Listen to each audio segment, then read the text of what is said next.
Hello. My name is Dmitry and I want to share with you my new life story. In the morgue, during the identification of her daughter, mother-in-law Galina Ivanovna stood next to the metal table on which the little body rested under a white sheet, and her voice sounded even, almost casual. A worthless mother like you can't have children who live long. Investigator Morozov abruptly looked up from the folder with documents, and Sergei, who was standing by the wall, grabbed its cold surface and turned so pale that his lips became almost transparent.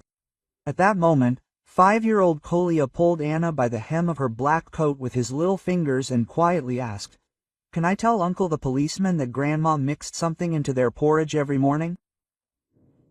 The silence in the room became so thick that only the hum of the ventilation and distant footsteps in the corridor could be heard.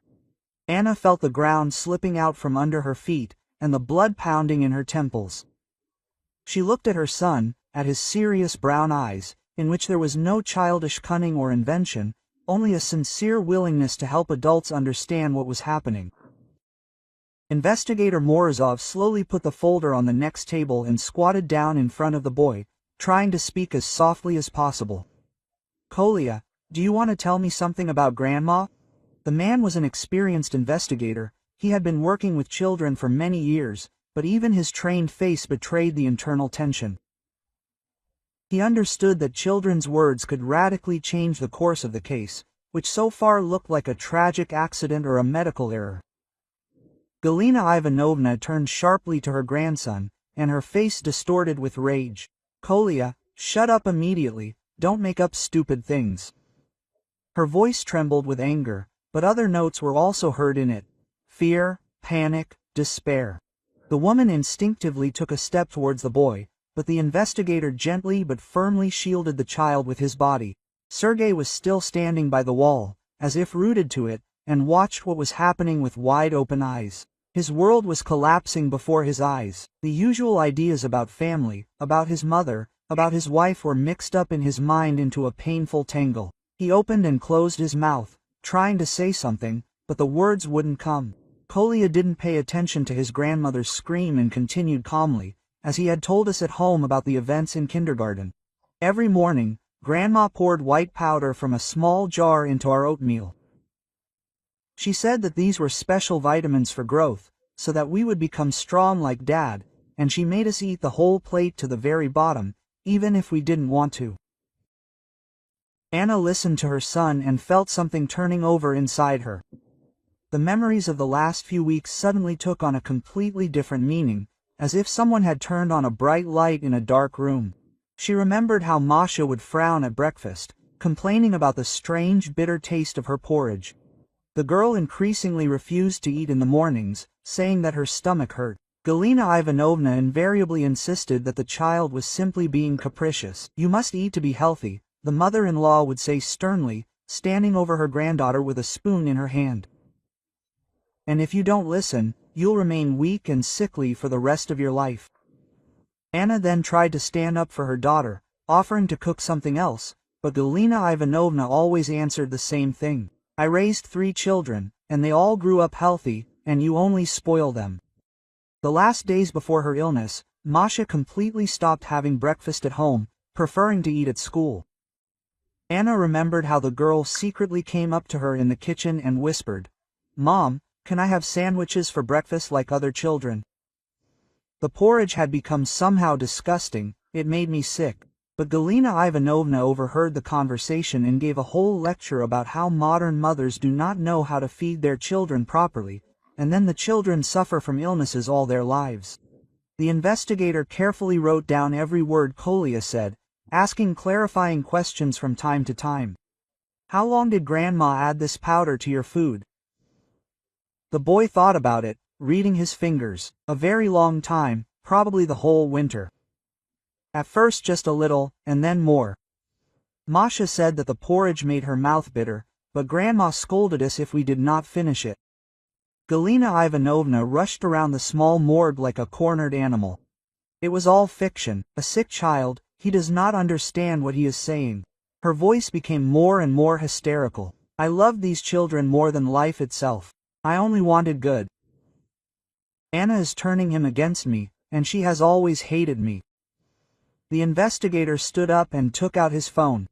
"I need to contact the experts immediately and arrange for the contents of the kitchen cabinets to be removed for analysis." His voice was calm, but Anna saw the muscles in his face tense.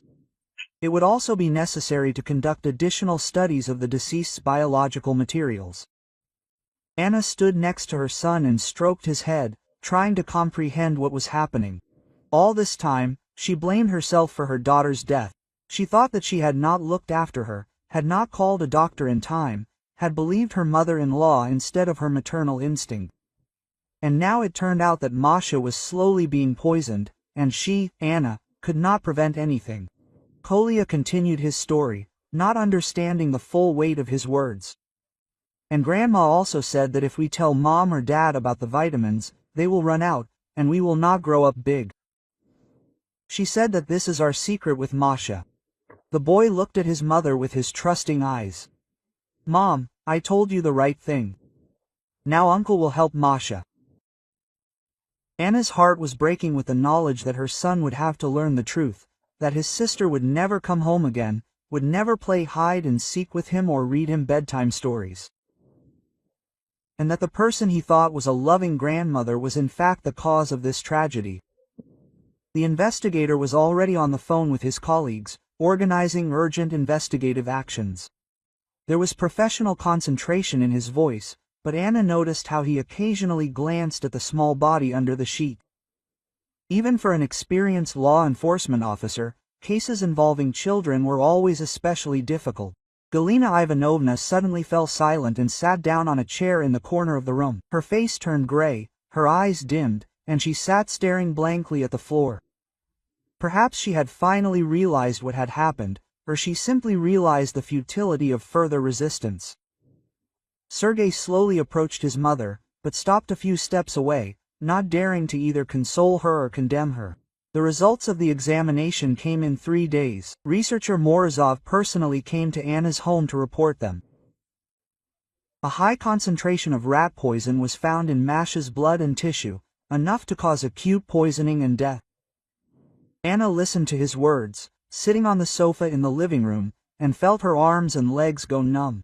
In a jar labeled "Calcium for Children," taken from the kitchen cupboard, the experts found the same poison, carefully mixed with ordinary children's calcium. Morozov showed her photographs of the jar, and Anna recognized it immediately. Galina Ivanovna always kept this jar on the top shelf, away from children's hands, and solemnly took it out every morning, as if performing some kind of sacred ritual. Now it became clear why her mother-in-law was so persistent in making sure that the children ate all the porridge to the end, and why she got angry when Anna tried to feed them something else.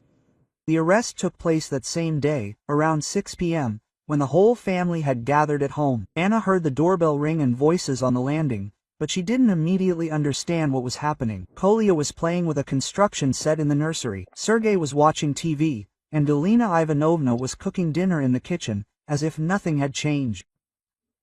When the police entered the apartment with an arrest warrant, Galina Ivanovna first tried to remain calm. "Some kind of misunderstanding, officer. I, an elderly woman, have worked in a kindergarten all my life and raised 3 children." But when they read her the charge of murdering her granddaughter, something broke in her voice, and she began to scream so shrilly that the neighbors poured out onto the landing. "I only wanted to strengthen the health of my weak grandchildren. They were so sickly and caught colds all the time. Anna was feeding them incorrectly." Galina Ivanovna struggled in the hands of the police, and her voice became more and more hysterical.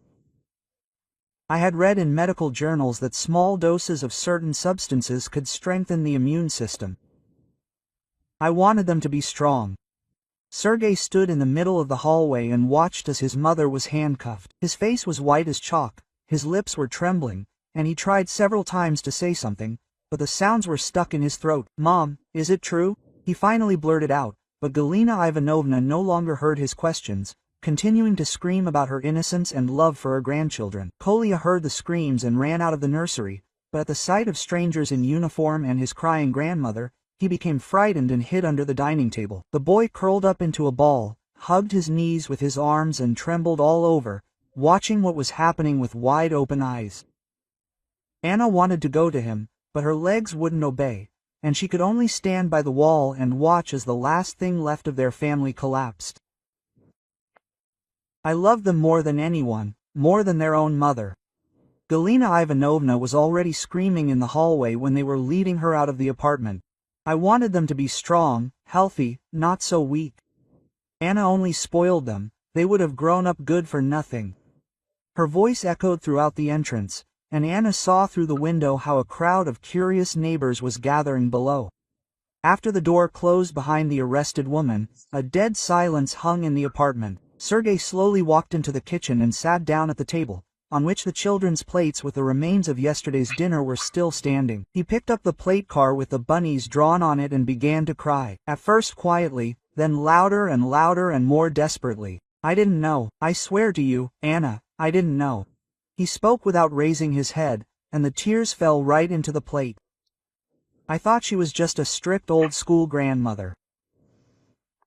Yes, sometimes too demanding, but I never thought she was capable of such a thing. Sergei raised his tear-red eyes to his wife, searching for understanding or forgiveness. Anna stood in the kitchen doorway and looked at her husband, who suddenly seemed like a complete stranger to her. This man, with whom she had lived for 10 years, given birth to 2 children, shared joys and sorrows, did not believe her when their daughter was dying. He chose his mother's side, accused his wife of panicking and inability to handle children, and now asked for forgiveness. She silently turned and went to her son, who was still sitting under the table. Kolya, my sunshine, come out. It's all over. The boy looked at her with distrust and slowly crawled out of the shelter. Mom, why did Grandma scream like that? Why did the uncles take her? Anna hugged her son, and he pressed his whole body against her, seeking protection and understanding. How can you explain to a 5-year-old that the person he considered a loving grandmother actually killed his sister? How to say that the very vitamins that Galina Ivanovna so persistently gave them every morning were a slow-acting poison? Anna stroked her son's head and tried to find words that would not completely destroy his childish world. After the police left, Sergei tried to approach his wife and son, but Anna moved away from him. Not now, Sergei. I need time to think about everything. Her voice was even but cold, and her husband realized that there was a chasm between them that would be very difficult to overcome. In the evening, when Kolya finally fell asleep in his crib, Anna decided to check her mother-in-law's room. She never allowed herself to rummage through other people's things, but now the circumstances had changed. In the bottom drawer of the dresser, behind a stack of old photographs, she found a half-empty package of rat poison. Nearby lay clippings from medical journals about child mortality, printouts of articles from the internet about the effects of various substances on the child's body. But Anna found the worst thing at the very end. A notebook with handwritten notes by Galina Ivanovna. On the pages were calculations of dosages, dates and observations of the children's condition. On January FT and increased the dose. Masha became more lethargic, but her appetite was still there. Anna read with trembling hands. On January 22nd, Kolya complained of nausea. Perhaps it was worth reducing the amount for him. On February 3rd, Anna again tried to feed them all sorts of nonsense. She needed to watch more closely. The last entry was made the day before Masha was hospitalized. Masha completely refused porridge, had to add powder to the compote. Soon it would all be over, and Anna would understand what a lousy mother she was. Anna closed the notebook and sat on her mother-in-law's bed for a long time, trying to comprehend the full horror of what she had read. Galina Ivanovna was systematically killing her children, keeping detailed records like a laboratory researcher. She watched their suffering, adjusted the doses, and rejoiced when the plan began to work. And all this time she looked like a caring grandmother who just wants her grandchildren to grow up healthy and strong. Like this video so that YouTube understands that you are interested in video stories like this and recommends more quality stories. Investigator Morozov called Anna a week after the arrest and asked her to come to the station to get acquainted with Galina Ivanovna's testimony. The woman broke down on the third day of interrogation and gave a detailed confession that shocked even experienced officers. Anna sat in the investigator's office and listened to the recording of the interrogation, feeling how everything inside her was turning cold with horror. I considered Anna an unworthy mother who would not be able to raise real grandchildren. Galina Ivanovna's voice sounded calmly, almost indifferently from the speaker, as if she was talking about the weather. She only spoiled them, fed them all sorts of nonsense and did not monitor their health. The children grew up weak, sickly, constantly caught colds. I decided to spare them the suffering that awaited them with such a mother. Anna listened to these words and could not believe that a person could so rationally plan the murder of his own grandchildren. Galina Ivanovna talked about her actions as a medical procedure, explained the logic of choosing dosages, described monitoring the children's condition. There was not a drop of remorse in her voice, only cold confidence in her own rightness. Morozov stopped the recording and looked at Anna with sympathy. She fully admitted her guilt, but did not think that she had acted wrong. According to her, she wanted to save her children from life with an unsuitable mother. The investigator spoke carefully, understanding how difficult it was for a woman to hear such things about herself and her children. That same evening, Sergei came to Anna with a folder of documents in his hands. He looked haggard, aged several years. His eyes were red from insomnia. "Anna, we need to talk about our future. I brought the divorce papers, but I ask you, let's try to save the family." He put the folder on the table and looked at his wife with a pleading look. "Kolya needs his father, and I can't live without you." Sergei took a step towards his wife, but she retreated to the window. "I know I behaved wrongly when Masha got sick. I should have believed you, not my mother, but I never thought she was capable of such a thing. Please forgive me. Let's start all over again." Anna looked at her husband and saw a stranger in him. "You chose her when our daughter was dying. You accused me of panicking, said that I didn't know how to handle children. And at that time she was killing our child." Her voice was quiet, but there was adamance in it.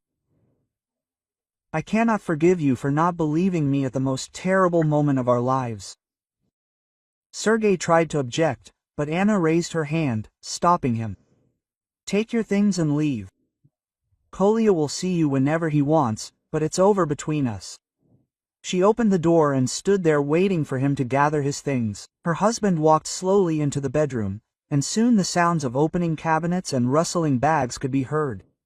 2 days after Sergei left, an unfamiliar male voice called Anna. "You set up my sister, now you will answer for it." The man spoke hoarsely with a noticeable provincial accent. "Galina Ivanovna devoted her entire life to her children, and you turned her into a criminal. Do you think you can just get away with this?" Anna found out that the caller was Victor, her mother-in-law's younger brother, who had come from Tambov to support his sister. He was 10 years younger than Galina Ivanovna, worked with a lumberjack at a factory, and always considered his sister a model of virtue. Victor could not believe her guilt and blamed everything on Anna, who, in his opinion, had deliberately set both the children and the investigators against Galina Ivanovna. Meanwhile, Kolya's behavior began to cause serious concern. The boy began to wet the bed, although he had been sleeping dry for 2 years. He categorically refused to eat any porridge, even his former favorite semolina with jam, and at the sight of oatmeal he began to cry and shake. At night, he woke up screaming, calling Masha and asking her not to eat grandma's porridge. The child psychologist to whom Anna brought her son explained that the boy was experiencing severe trauma and felt guilty for his sister's death. He believed that he should have warned Masha about the danger or told the adults earlier. In his childish understanding, he betrayed his sister by not protecting her from her grandmother. The psychologist recommended long-term therapy and a change of scenery. One evening, while sorting out things in the nursery, Anna found a small notebook with a pink cover under her daughter's bed. It was Masha's diary, which the girl had been keeping for the past few months, writing down her thoughts and experiences. Anna opened the notebook with trembling hands and began to read the uneven childish handwriting. January 15th. The porridge was very bitter today, but Grandma made me eat the whole plate. She said that if I didn't take vitamins, I would remain weak and sickly. Mom wanted to give me yogurt, but Grandma didn't allow it. Anna read these lines and felt her heart breaking into pieces. Her little daughter was writing down her last days, not understanding what was happening.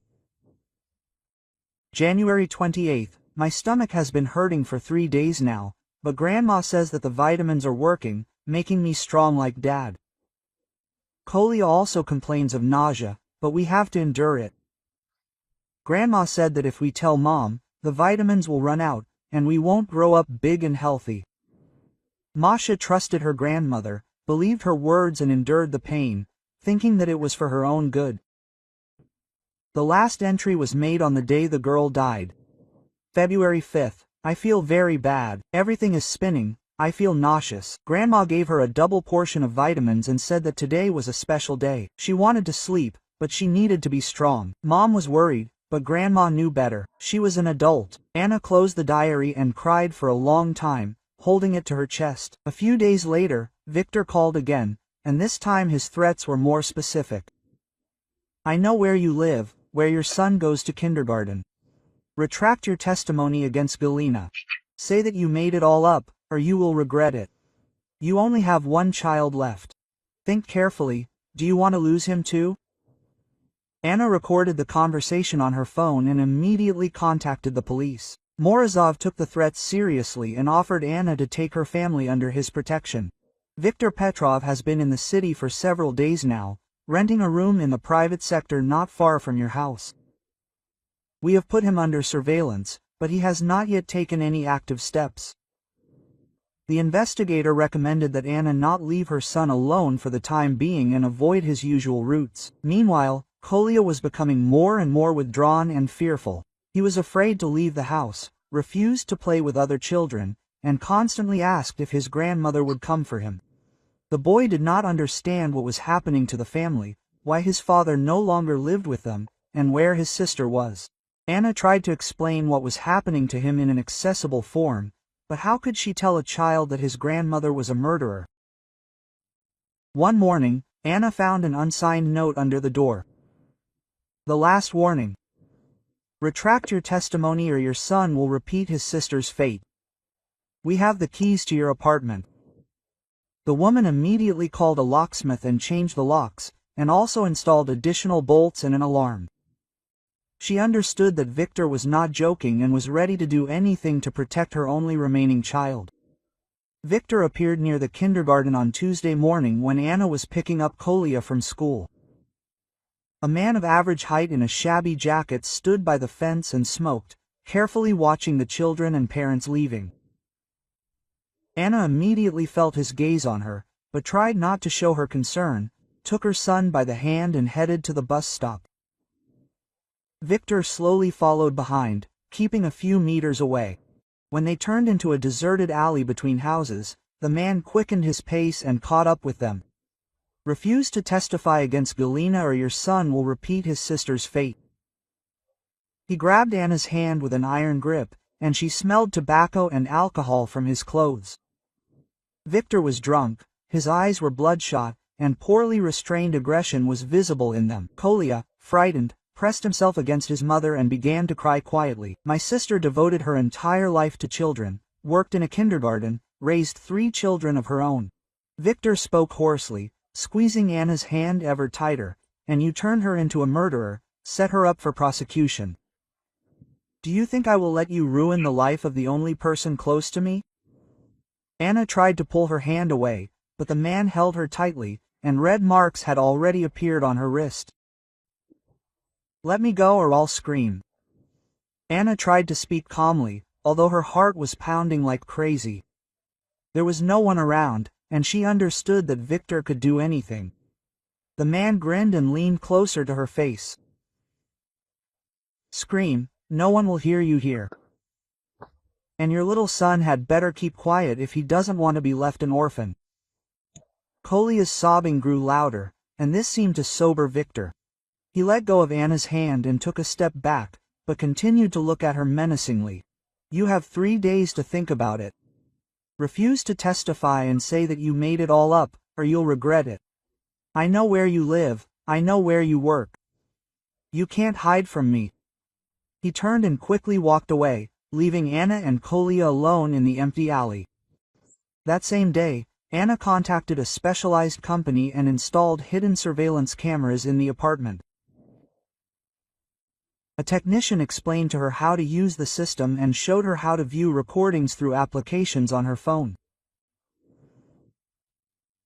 The cameras were placed in all rooms, including the hallway and kitchen, and worked in 24-hour recording mode with data saved in the cloud.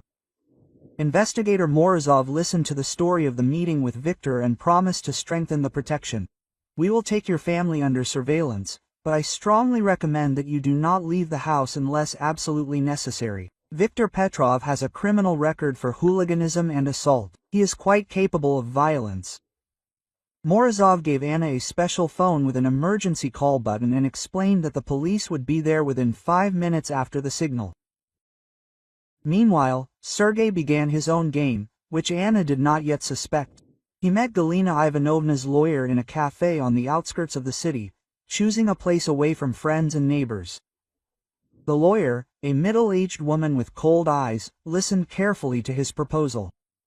"I am ready to testify in favor of the mother, to say that Anna could have poisoned her daughter out of jealousy of her mother-in-law. Your wife was always in conflict with Galina Ivanovna.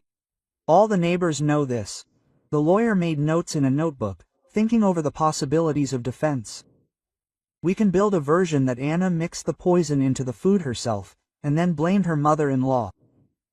She had access to the kitchen, she cooked breakfast for the children, and the testimony of a 5-year-old child can easily be called into question." Sergei hesitated, realizing that he was betraying his wife, but the thought of his mother in prison was unbearable for him. "How much will it cost?" The lawyer named a sum that made him shudder, but he agreed. The next day, he withdrew money from all accounts, including the children's account, and handed it over to the lawyer in exchange for a promise to secure Galina Ivanovna's acquittal. Kolya accidentally saw his father through the window of the children's room when he was handing a bag of money to an unknown woman near their entrance. The boy did not understand the significance of what was happening, but he remembered the scene and told his mother in the evening. "Mom, why did Dad give the aunt a bag? She was as strict as a grandmother." Anna became wary and began to question her son in more detail, gradually realizing that Sergei was meeting with someone secretly. She called her husband and asked directly about the meeting, but he began to deny everything and accused her of being suspicious. "You've gone completely wild, you hate enemies, even in your own husband." "I was just handing over money to a colleague who lent me money for the funeral." But Anna did not believe him. There was a false note in Sergei's voice, and she decided to follow him. The next day, she asked a neighbor to babysit Kolya and went after her husband when he left the house. Sergei headed to the city center and went into the same cafe where he met with the lawyer. Anna stayed outside and watched through the window as he talked to the same woman Kolya had described. The conversation was tense. The woman explained something, showed documents, and Sergei nodded and wrote something down in a notebook. After the meeting, Anna followed the lawyer to her office and recognized the name on the door. Elena Viktorovna Krylova, a criminal defense lawyer. An internet search revealed that this woman specializes in defense in murder cases and has a reputation as an unprincipled but effective defense attorney. Anna realized that her husband had hired a lawyer for his mother and was ready to betray her to save Galina Ivanovna. That same night, the alarm went off in the apartment. Anna woke up from the sound and grabbed her phone to watch the camera footage. On the screen, she saw a figure of a man in dark clothes trying to pick the front door. The face was hidden by a hood, but she recognized Victor by his build. The man worked with the lock for about 10 minutes, then something scared him and he quickly disappeared. Anna immediately pressed the emergency call button and woke up Kolya to take him to her room. The boy was sleepy and scared, not understanding what was happening. "Mom, does someone want to come in?" Anna hugged her son and tried to calm him down, although she was shaking with fear. The police arrived 7 minutes later, but Victor had already disappeared. In the morning, When Anna went to wake her son in the nursery, she found a small bag of white powder on his crib. There was a note nearby. Last warning. Refuse to testify or this powder will end up in your son's food.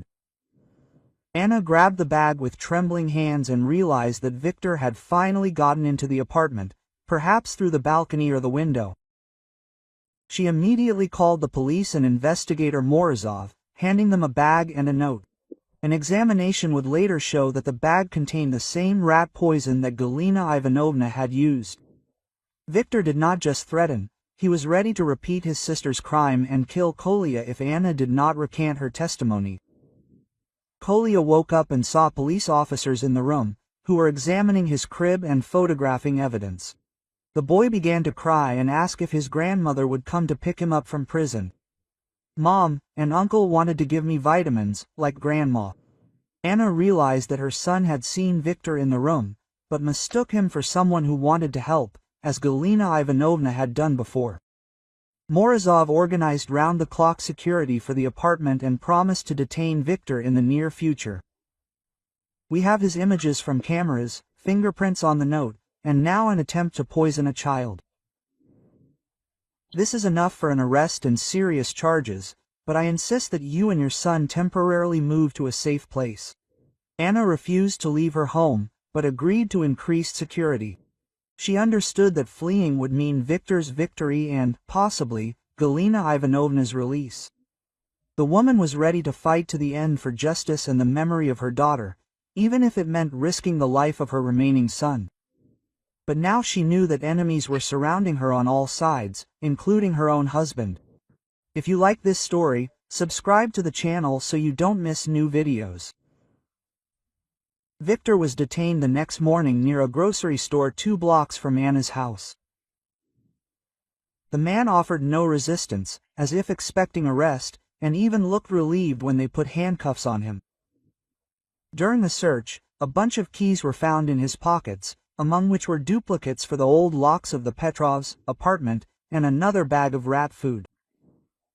Victor explained to the police that his sister had given him the keys in case of an emergency, and that he had bought the poison to scare her.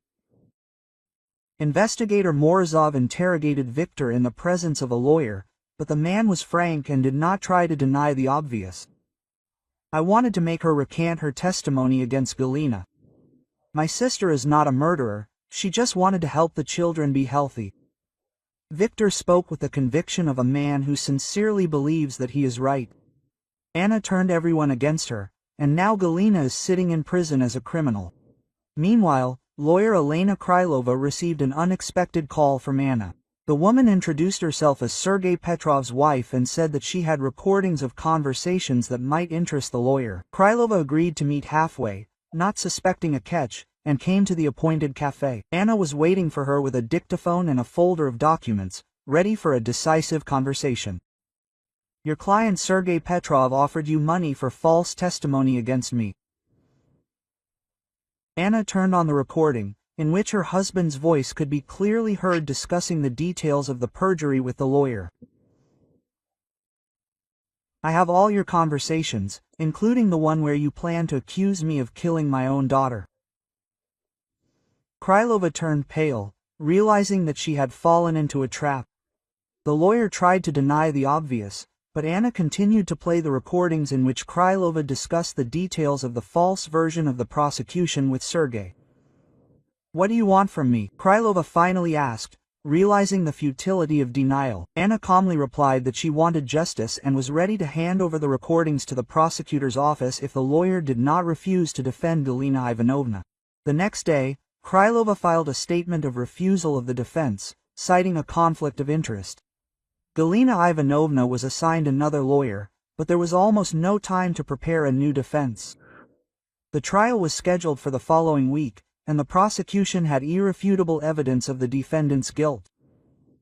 Sergei tried to find another lawyer, but no serious lawyer wanted to take on a hopeless case. The trial was held in a small courtroom of the district court, which was crowded with journalists and curious onlookers. The story of the poisoning of children by their own grandmother attracted the attention of the media, and the case received wide attention. Anna sat in the front row, holding the hand of Kolya, who was supposed to testify as a witness. The boy was tense, but calm, ready to tell the truth about what he saw. Galina Ivanovna looked old and haggard. The prison clothes hung on her like a sack. She did not look in the direction of Anna and Kolya, staring at the floor and occasionally whispering something to her new lawyer. Sergei sat in the bench for the defendants, relatives, and avoided meeting his wife's eyes, realizing that his betrayal was exposed. The prosecutor read out the indictment, listing all the episodes of the crime with exact dates and dosages. Food. There was a dead silence in the courtroom as he described the last days of Masha's life, her suffering and agonizing death. Galina Ivanovna had been systematically poisoning her granddaughter for several months, keeping detailed records and adjusting the doses to achieve the desired result. When the prosecutor finished, the judge asked Kolya to tell what he remembered. The boy stood up from his seat and walked up to the microphone, holding his mother's hand. Every morning, Grandma would sprinkle white powder into our porridge and say it was vitamins. His voice was quiet but clear, and every word carried throughout the courtroom. Masha said the porridge was bitter, but Grandma made her eat the whole plate. Kolya spoke simply and without emotion, like a child recounting the events of an ordinary day. He did not understand the full weight of his words, did not realize that his testimony would ultimately decide Grandma's fate. The boy simply answered the judge's questions, recalling the details of their breakfasts, Galina Ivanovna's words, his sister's reaction to the bitter porridge. The courtroom listened to him in complete silence, and even the journalists stopped scribbling in their notebooks. When Kolya finished his testimony, Galina Ivanovna raised her head for the first time and looked at her grandson. There was no remorse or shame in her eyes, only a cold resentment at being misunderstood. She considered herself a victim of circumstances, a woman who wanted good but was misinterpreted by those around her. Even now, listening to her grandson's testimony, she did not admit her guilt. The defense tried to present Galina Ivanovna as a loving grandmother who mistakenly believed that she was helping her grandchildren. He spoke of her many years of work in a kindergarten, of the fact that she raised 3 of her own children, of her devotion to her family. But his words sounded unconvincing against the backdrop of irrefutable evidence and witness testimony.